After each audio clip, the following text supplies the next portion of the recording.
Deus. Abra sua Bíblia e vamos meditar um pouco na palavra de Deus, não é? Nesse trecho nós já vimos a diferença entre pecado e embaraço, não é? E que diante das lutas devemos olhar para Jesus, autor e consumador da nossa fé. E nunca devemos desfalecer em nosso ânimo. No versículo 4 que nós lemos hoje, está escrito: ainda não resististes até o sangue, combatendo contra o pecado. Veja essa declaração aí da palavra de Deus. Você não combateu ainda até o sangue, ou seja, você não foi ferido, você não foi atacado diretamente e derramar sangue por causa do pecado, não é? Combatendo contra o pecado. Muitos irmãos nossos, nos países islâmicos, nos países comunistas, não é? Têm sofrido muito. Não é? Na Coreia do Norte, muitos irmãos e irmãs estão escravizados. Por quê? Criminosos? Não, porque são crentes em Jesus. O comunismo, irmãos, é o maior inimigo do Evangelho. É um regime satânico criado pelo diabo. É um regime tão terrível que eu considero pior do que o nazismo, porque o nazismo matou 22 milhões de pessoas. O comunismo matou mais de 100 milhões. Mais de 100 milhões de pessoas. É um regime de terror. Hoje ele diminuiu a sua virulência, mas a essência é a mesma. E uma das coisas que eles são terrivelmente é contra a igreja de Cristo, contra a palavra de Deus. Entende, irmãos?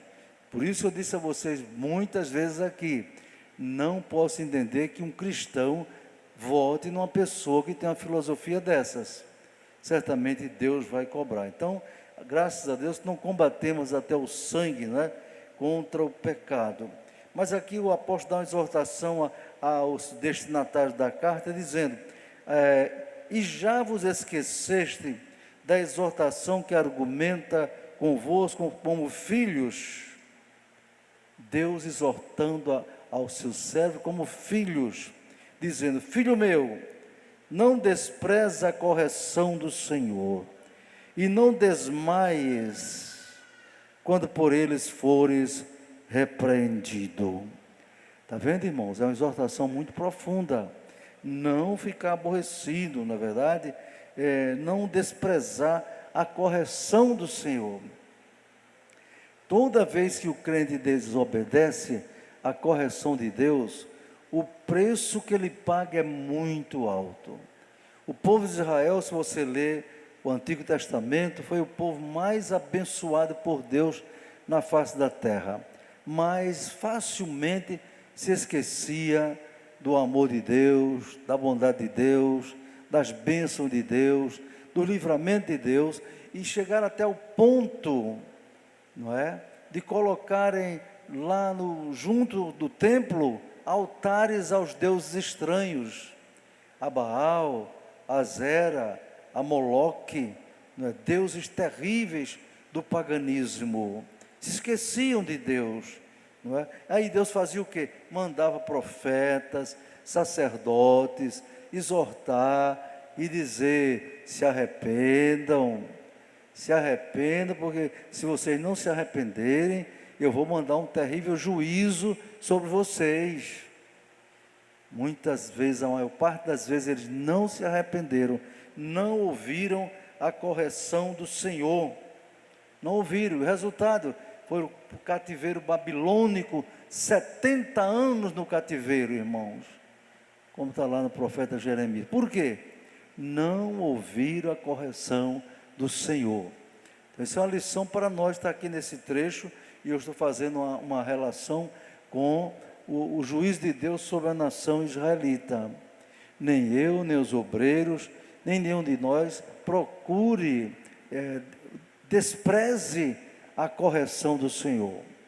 Uma coisa maravilhosa para você andar, digamos assim, no prumo da vontade de Deus, é você ler a Bíblia todo dia.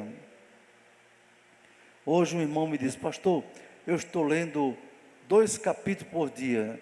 Digo: meu irmão, se você ler mais um capítulo, você vai ler a Bíblia toda durante um ano. Aliás, em menos de um ano.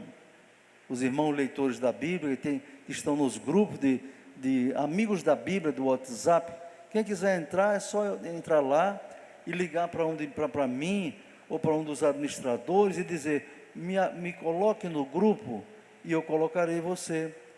Graças a Deus, estamos iniciando o ano com 3 grupos, não é? Amigos da Bíblia 1, Amigos da Bíblia 2, e o Amigos da Bíblia Jovem lá, não é? Só que você for entrar no Amigos da Bíblia do Jovem, você tem que procurar em inglês, não é? Club Bible's Friend, porque jovem é assim, gosta de inglês, né, irmão? Não gosta muito de francês não, mas inglês, não é? Bible's Friend, quer dizer, amigo da Bíblia. Você entra também. Pode entrar os jovens, pode entrar as famílias no grupo do jovem lá da leitura da Bíblia, viu? Pode convidar seu pai para ler com você, viu? Graças a Deus estou vendo no grupo da Bíblia criança de 10 anos lendo a Bíblia toda, irmãos. Agora tem crente preguiçoso, irmão.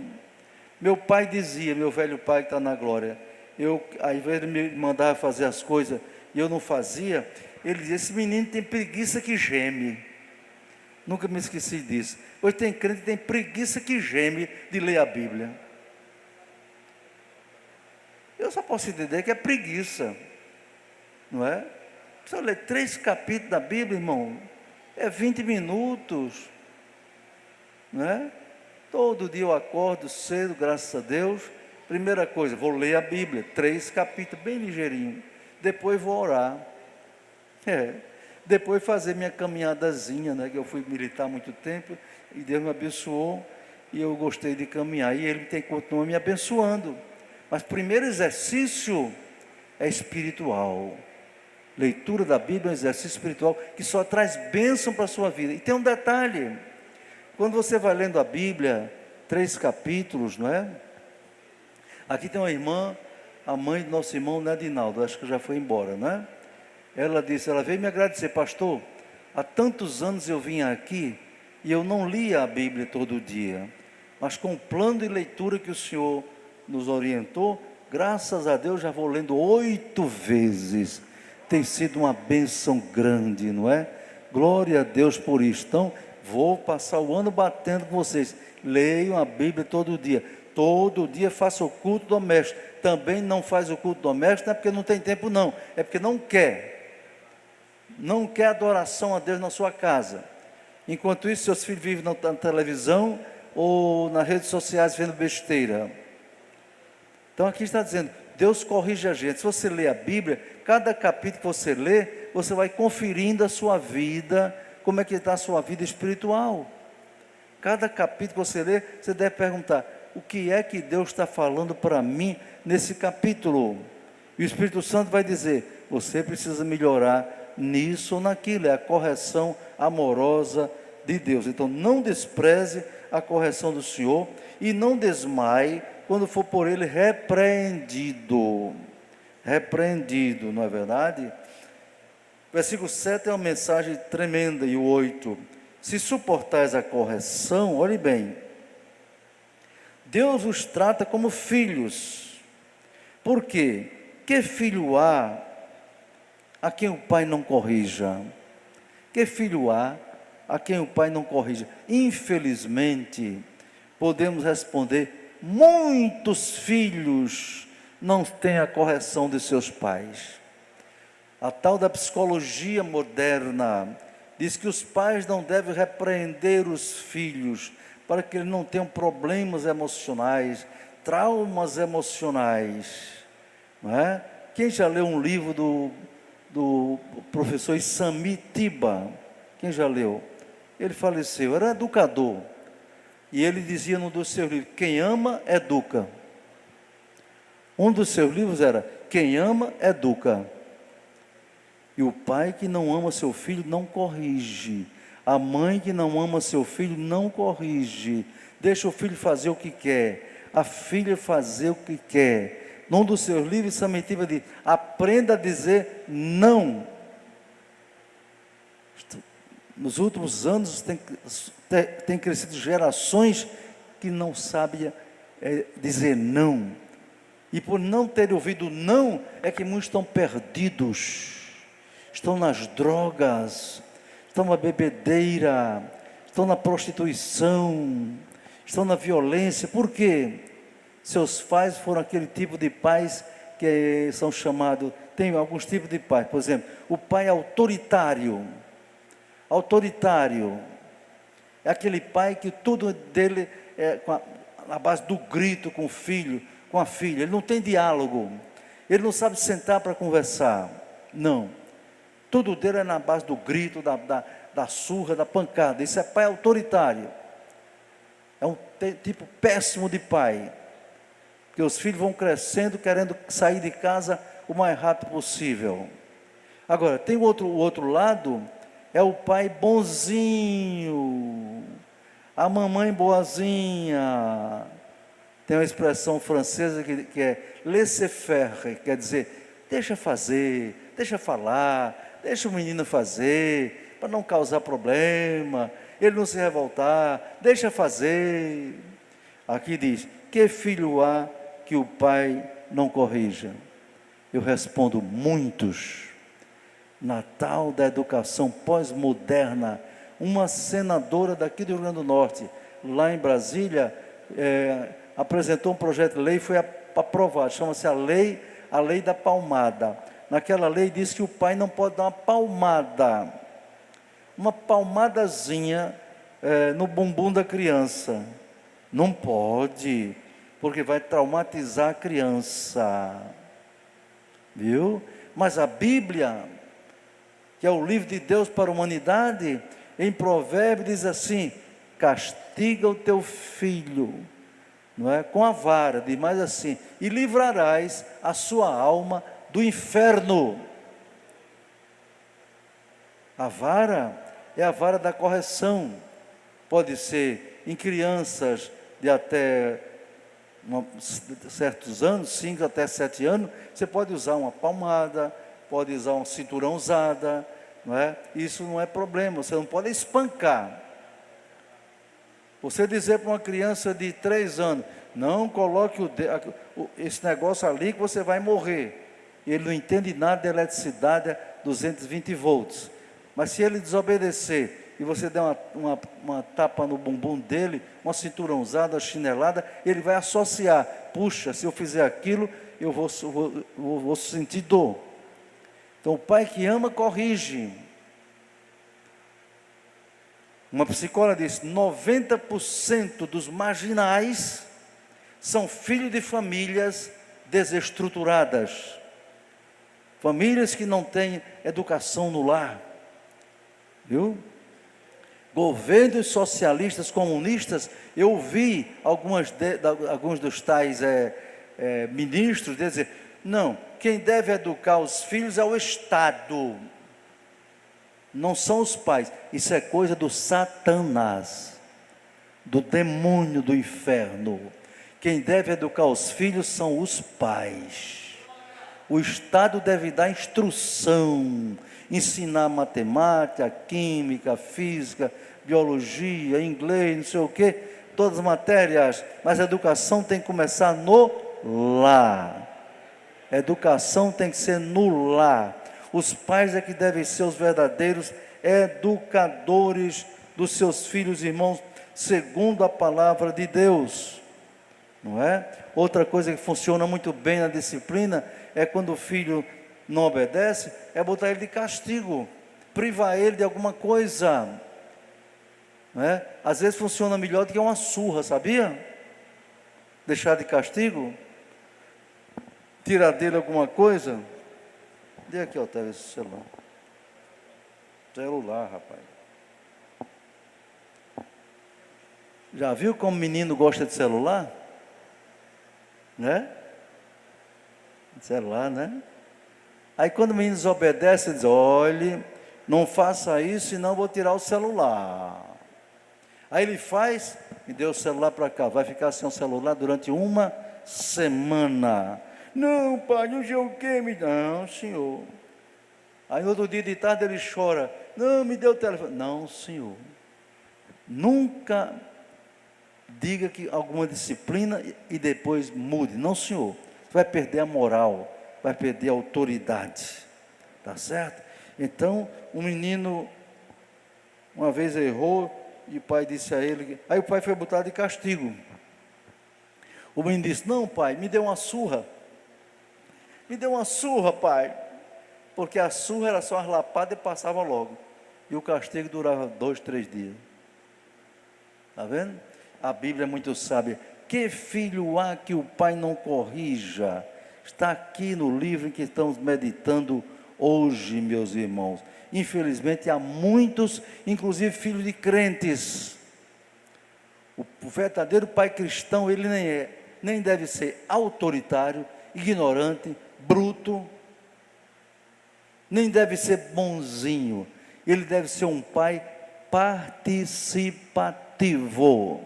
Anota aí na sua Bíblia. Pai e mãe participativo. O que é um pai participativo? É um pai que está presente na vida do filho. A maioria dos pais no Brasil são ausentes. Pais ausentes e mães ausentes também. Inclusive crentes da Assembleia de Deus. O que é um pai ausente? Não é porque está no outro estado, não. Está dentro de casa, mas não dialoga com o filho, não conversa com o filho, com a filha, não abraça o filho, não abraça a filha, a mãe também, viu? Isso chama-se pai ausente. Pai ausente não ama o filho. Pai ausente só pensa nele, no emprego dele, na igreja, no cargo dele, não pensa na sua família. Não, Senhor, Deus não aceita isso. O pai deve ser presente, ele interessa pelo filho, ele conversa, dialoga, procura saber a escola. Tem pai crente que não sabe o nome da escola que o filho estuda, irmão. Não sabe o nome da escola. Que qualidade de pai é esse? Jamais sabe quem são os seus professores e também não sabe o que os seus filhos estão aprendendo na escola. Daqui a pouco se surpreendem. Se surpreendem. O menino chega em casa e diz, pai, mãe, eu não sou menino não, eu sou menina. Porque a escola que foi deixada por governos comunistas é desse tipo. Ensina a maior afronta contra Deus e vai ensinar esse governo que assumiu. Já estão dizendo. Identidade de gênero. Então o menino já pode dizer, eu quero ser menina. Uma menina pode dizer, não, eu sou menino. Isso é coisa demoníaca. Isso é coisa do comunismo internacional, da chamada nova ordem mundial, que quer implantar o comunismo no mundo todo. Entendeu, meus irmãos? Uma irmã da igreja batista, não era da Assembleia de Deus, não. O menino chegou para ela, mãe, eu não sou menino não, eu sou menina. A mãe disse, o que, meu filho? Que história é essa? Você é um menino. Você nasceu, nós colocamos você o nome tal. Não, eu sou menina. Quem foi que disse isso para você? Foi um amigo meu. Que amigo é esse? Preste atenção. Ele aprendeu isso na escola. Professores usados pelo diabo. Aprendeu na escola. Que não tem esse negócio de sexo, não, isso não interessa, o sexo biológico. Ninguém nasce com sexo. Veja a maior afronta de Satanás a Deus, o Criador. A Bíblia diz lá que Deus criou o ser humano, macho e fêmea os criou, a sua imagem e semelhança, e diz, crescei e multiplicai-vos e enchei a terra. Esse é o plano original de Deus. Aí o menino disse, mãe, eu sou menina. E que amigo é esse? Ele está lá na sala, presta atenção, meu amigo está na sala, vamos lá. A mãe, quando foi lá, estava o demônio Zé Pilintra sentado na sala da casa, rindo da cara da mãe, rindo. Aquela irmã da igreja batista conhecia a palavra de Deus, disse, é você, não é? E botou isso na cabeça do meu filho.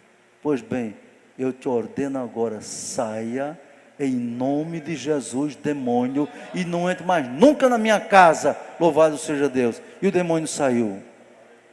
Pai e mãe da Assembleia de Deus em Parnamirim, ou de qualquer lugar que está ouvindo, vocês precisam se encher da autoridade do Espírito Santo para expulsar demônio e queira atacar sua casa ou sua família. Então cuidado para não estar aqui contra a palavra de Deus. O versículo seguinte diz assim: se suportais a correção, Deus vos trata que corrigir. Mas, o 8, se estáis sem disciplina,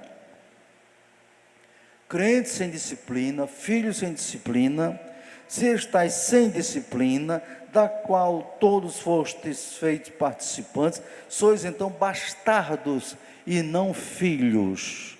Bastardo era considerado um filho que não era considerado legítimo, era o filho com uma prostituta, entendeu? Não era um filho com a mãe no casamento, uma prostituta, com uma mulher qualquer, não é? Ou uma mulher que tinha um filho de um homem que não era seu marido, um adulto, era considerado bastardo. Pela lei não pode considerar isso não, está entendendo? Então, para ser filho de Deus, tem que se aceitar a disciplina de Deus, nosso Pai Celeste. Amém, meus irmãos? Versículo 9. Além do que tivemos nossos pais segundo a carne, para nos corrigirem, não é? E nós os reverenciamos, não nos sujeitaremos muito mais ao Pai dos Espíritos para vivermos. Deus é chamado também de Pai dos Espíritos. Então, aqui está dando a entender que ele está falando de filhos que honraram seus pais, reverenciaram seus pais, que é um mandamento maravilhoso.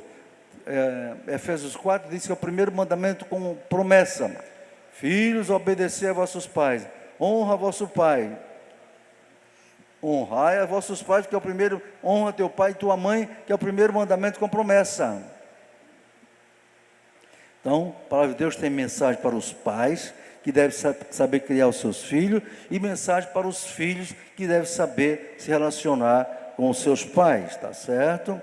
E porque aqueles pais, na verdade, por um pouco de tempo nos corrigiam, como bem lhes parecia, mas este Deus, para nosso proveito, nos corrige para sermos participantes da sua santidade. E, irmãos, quando você aceita Jesus como Salvador de verdade e permanece na comunhão com Ele, você é participante da santidade de Deus. Já pensou coisa grande? E Pedro disse que nós somos participantes da família de Deus. Você já pensou que grande situação, que grande condição ser participante da família de Deus, irmão? Diz o apóstolo Pedro, somos participantes da família de Deus. A sua família pode ter sido muito humilde, do interior, daqui de uma capital, desconhecida, anônimo, mas você aceitou Jesus, você é parte da família mais importante da face da terra, que é a igreja de Deus, é a família de Deus. Louvado seja o nome do Senhor. Participante da família de Deus. Por isso Ele nos corrige para sermos santos. Deus não é como um pai relaxado, uma mãe displicente, vê a filha fazendo coisa errada, vê o filho fazendo coisa errada e fecha os olhos. Não, isso é normal, hoje está muito comum fazer isso e tal, e deixa o filho. Amanhã, quando o filho vai para a prostituição, vai para a homossexualidade ou para a criminalidade, aí pergunta assim: em que foi que eu errei, meu Deus?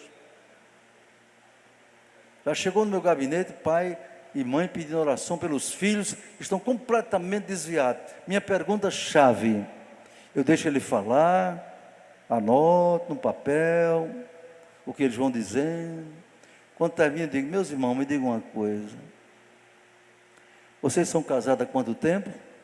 20 anos. Tiveram quantos filhos? Tantos. Diga uma coisa, vocês criaram os seus filhos na igreja? Sim, pastor, sempre levamos para a escola dominical, para os cultos, etc. Agora uma pergunta-chave: vocês sempre fizeram o culto doméstico? 95% responde: não, pastor. Tem outros que dizem, a gente fazia, mas depois, não sei o quê, os horários diferentes. Desculpa de amarelo. Você sabe o que é desculpa de amarelo, não é? O que é? Comer barro. Desculpa de amarelo. Por que você é amarelo? Porque com barro. Que adianta? Não, meu irmão, não fez culto doméstico porque não quis. Não amou o seu lar. Não quis a presença de Deus dentro da sua casa. Deixou a Xuxa, não sei quem, na televisão, lá entrar na sua casa, nas redes sociais, mas não deixou Jesus tomar o primeiro lugar no seu lar. Que Deus nos guarde, não é? Então, o 12, para terminar. E na verdade, toda correção ao presente não parece ser de gozo. Às vezes dói uma correção de Deus, senão de tristeza. Mas depois da correção, produz um fruto pacífico de justiça nos exercitados por ela. Tem uma coisa importante, irmãos, disciplina é indispensável. Os pais cristãos devem ter amor aos seus filhos em primeiro lugar, muito amor, diálogo, não é? Compreensão, respeito. Mas uma das coisas também que não pode faltar é disciplina. E a disciplina, sabe como é que você obtém? O seguinte, meu irmão, tem gente seguinte, que pensa que disciplina é só dar uma palmatória, é dar um cinturão, é botar de castigo. Não. Tem disciplina que é muito mais eficiente sem bater em ninguém.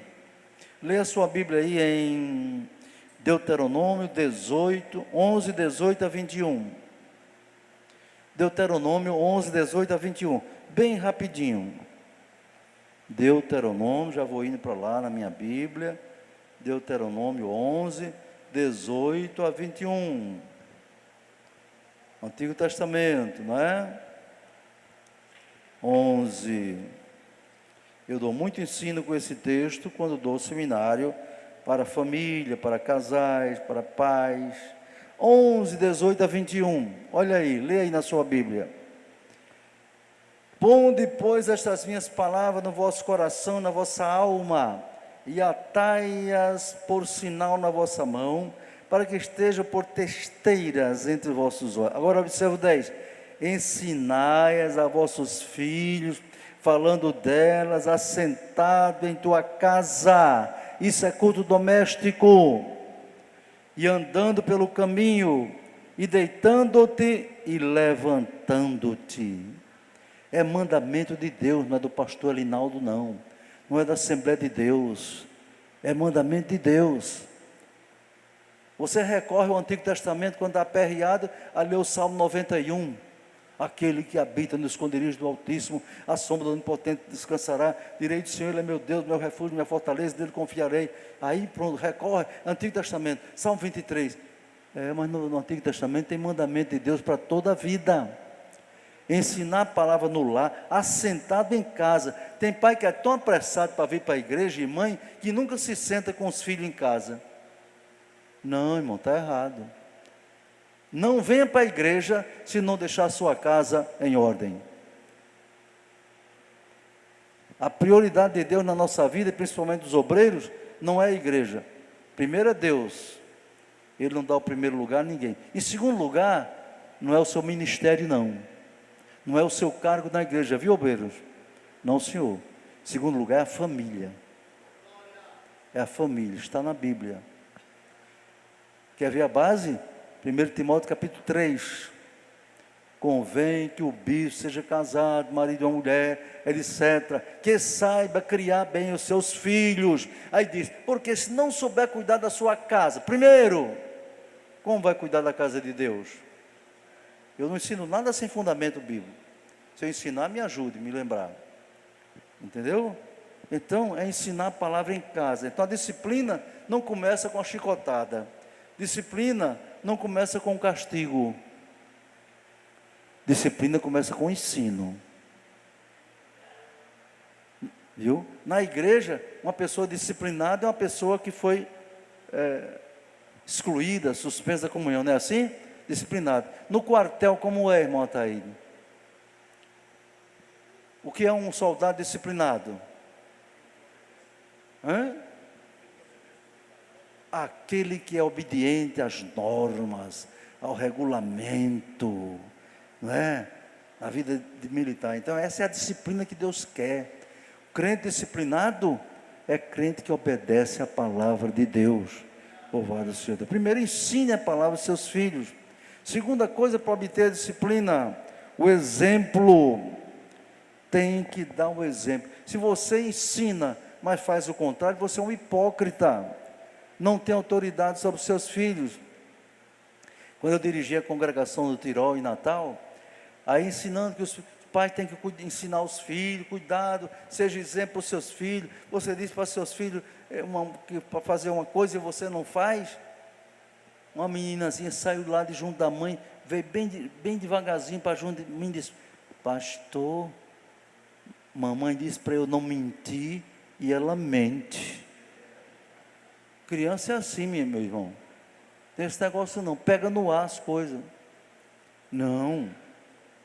Então, primeiro o ensino, depois o exemplo.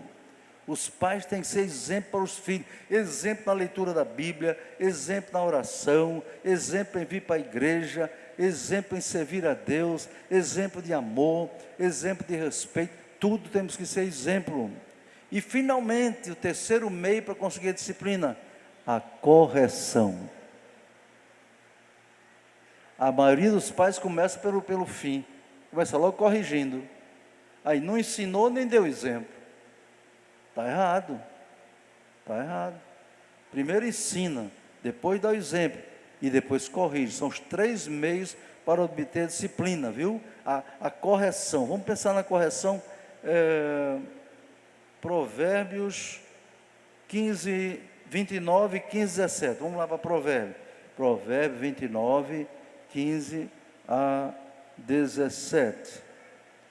Provérbios 29, 15 a 17. Já estou terminando.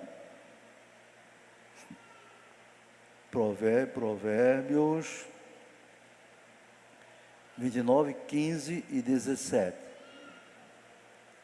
29, 15. Cadê o 15? Olha, Provérbios 29, 15. A vara, estão lendo aí, né? A vara e a repreensão dão sabedoria. Vara é para corrigir. Mas o rapaz entregue a si mesmo envergonha a sua mãe. O filho entrega a si mesmo, não tem repreensão, não tem correção, envergonha sua mãe, envergonha seus pais. O 17, castiga teu filho